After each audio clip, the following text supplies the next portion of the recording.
XFM Express Balita. Express Balita.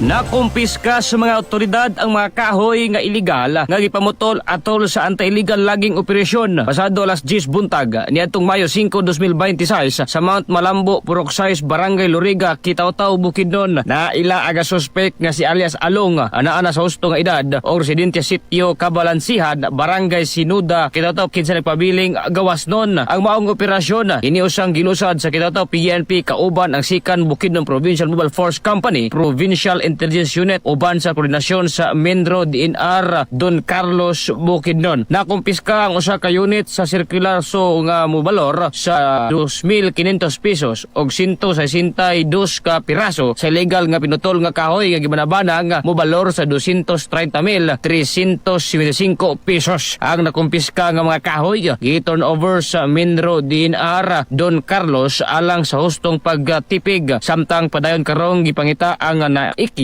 nga suspect. Mga katropa, hanap ba nga pananaw adunay gabon nga mubabag sa imong kalimutaw? Sinyalis ka na nga doon kay katadak aya pasagdahi nga mahanap ang pananaw tumar og Visionis Plus Soft Gel Capsule. Alang sa nagkayusang Pilipino para sa Pilipinas, katropang Jotan Lee Soriano, XFM News.